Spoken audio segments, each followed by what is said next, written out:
Information, news, and entertainment on demand. WSRadio.com. Welcome to Kitchen Dough with Mary and Heather. I'm Mary Goulet. And I'm Heather Ryder. And joining us right now is Bonnie Forman. She leads the group Creating Your California Cottage Food Business on Facebook. And she also has BonnieFormanConfections.com. And Bonnie, thank you so much for staying with us. We know your time is tight. You are a busy lady, so we really appreciate you.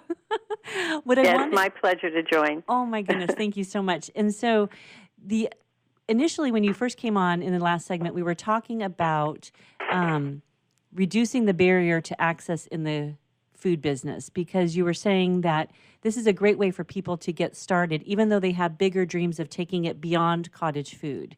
Can you expand on that a little bit? Well, it takes a lot of money to start a bakery, a brick-and-mortar bakery and stuff like that. And this gives people the opportunity to kind of get their feet wet and see, do people like their baked goods or whatever they're making. Some people make jams and jellies. There are other things besides baked goods, although I think most people do baked goods. And so it just gives them a chance to get started and grow if their business is successful. It gives them a chance to do that. Or some people prefer to stay small. So it's kind of like you can design your own business, which is really nice. I like that point. Yeah, because I also think it gives people the opportunity to decide maybe you love baking cookies, but do you love baking cookies every day? Right. That's true too. It's like that's what I used to think when in my fantasy world, when I think, it'd be so fun to open a little cafe, a little bakery, just small. And then I think to myself, well, how many cookies do I have to sell every day to make the rent, all that kind of thing. And it was overwhelming, the thought of it. So I just kind of manage my business now as much as I can handle, and that works for me. But some people, sometimes I think I would like to bake cookies every day, all day, but probably I'd get tired of it if I had to do that. Well, and the other part of that is that you can bake cookies, and maybe you're great at baking cookies, but some people have to be open to selling cookies too. That's right. That's the other side of it, I know. Especially when when I'm testing cookies or I'm playing with recipes, new recipes and things I want to have approved, and it's like, what am I going to do with this, 10 dozen cookies now? I can't sell them yet. So, it's kind of an interesting thing. So let me ask you from the county perspective and the health inspectors, do they keep track of you on a consistent basis, monthly, quarterly, to check your operation? No, not at all. Not at all. Not at all. The only time they would follow up with you, to my knowledge, is if somebody filed a complaint, and then they would follow up with you and do a kitchen inspection, whether you have a permit A or permit B. Permit B requires a kitchen inspection anyway. The A permit doesn't. So if there's a complaint, then they'll follow up with you. But otherwise, it's based on trust that you're following the rules. Some people do, some people don't.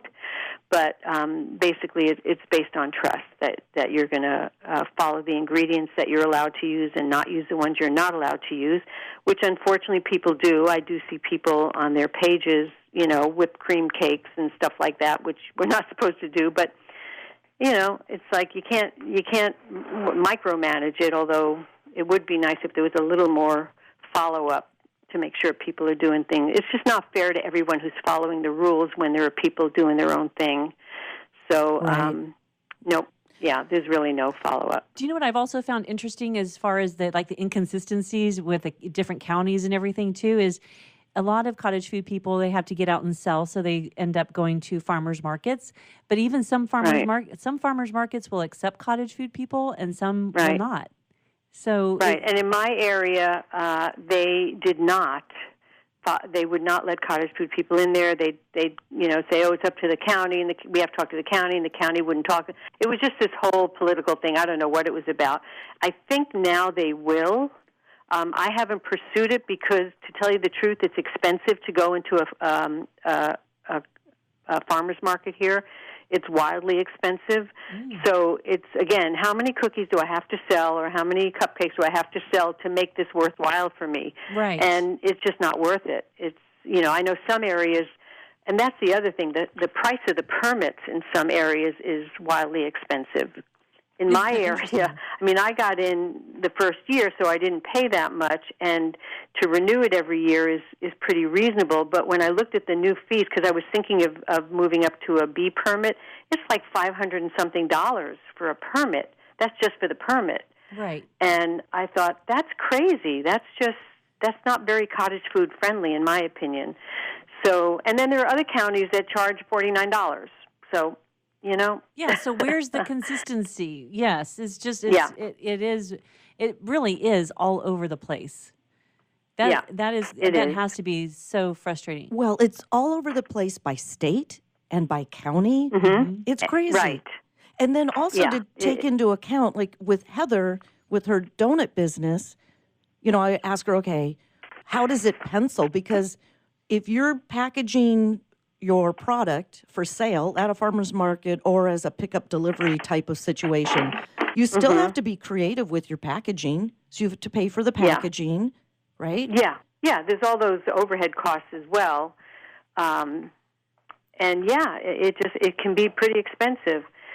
So I don't know how some people stay in business, but well, and I'm just going to tell you, because people keep trying. I do sell at farmers markets. I'm in the farmers markets down here in San Diego County, and I love it. Like, I love the people, the customers, the act of making and selling, and I love all that. But it is a lot of work, and it's tiring. Do you have a booth there? Is that what you do? I do. Or I set up my tent, and so I have, I lug. It's not just the donuts. You have to think about. You got to bring the tent. I have to have a mat down.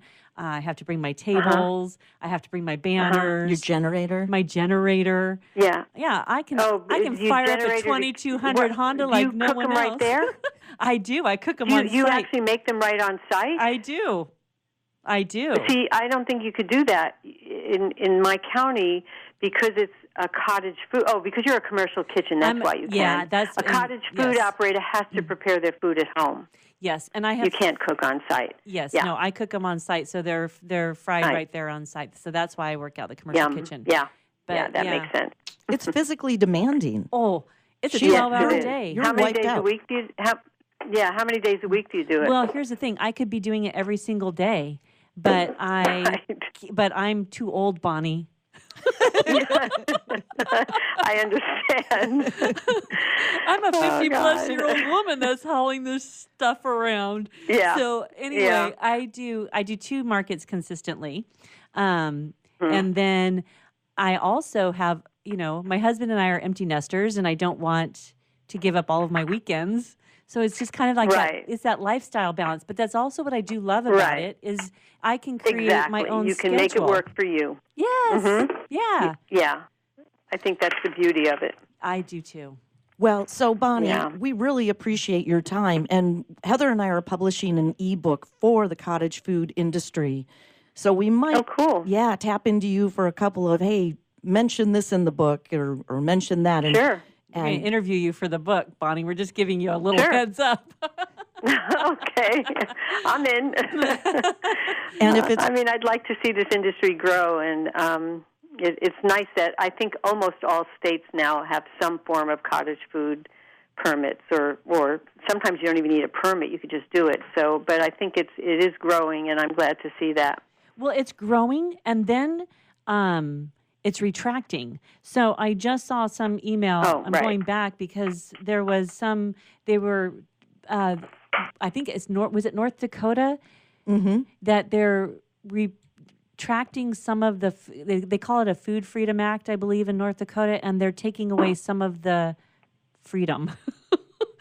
So, does it make sense what they're doing? Did they approve things that shouldn't have been approved? Or I just saw this yesterday, so I haven't really had a chance to dive into it. But when you think that things are expanding and they're becoming more cottage food friendly, and New Jersey still does not have a cottage food law.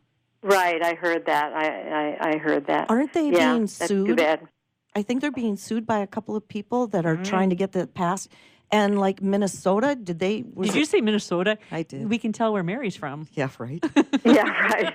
Well, you know what's funny is, some people that I have mentioned that I'm a cottage food, I bake at home and I sell, people or even people who own bakeries and, kind of competition, they think, oh, that's really, how do I know you're keeping it clean and all this kind of stuff? And I just say to them, have you ever looked at the list of restaurants in your area that have violations and what those violations are? I mean, just because you're in a commercial environment doesn't mean you keep it clean or you know what I mean? I think probably people keep their kitchens cleaner than a lot of those commercial kitchens. I agree. So it's kind of an interesting thing, yeah. Come on over to our kitchens, right, Bonnie? Anyway. So just right, anytime. all right, we're coming to the close of this segment. Thank you again so much for your time. Okay. And when I was doing... you're welcome. Okay. Thanks, Bonnie. I know we're 6 seconds left. Remember, no wild children can be allowed in your kitchen while you're at home. That was one state's requirement. That was a couple of different states. Is that crazy? I mean, come on, it leaves us all out. I was going to say, well, don't even bother because you have kids around, you're in trouble. Okay, you've been listening to Kitchen Dough. Thank you to Bonnie Forman for being with us this segment. We'll be right back.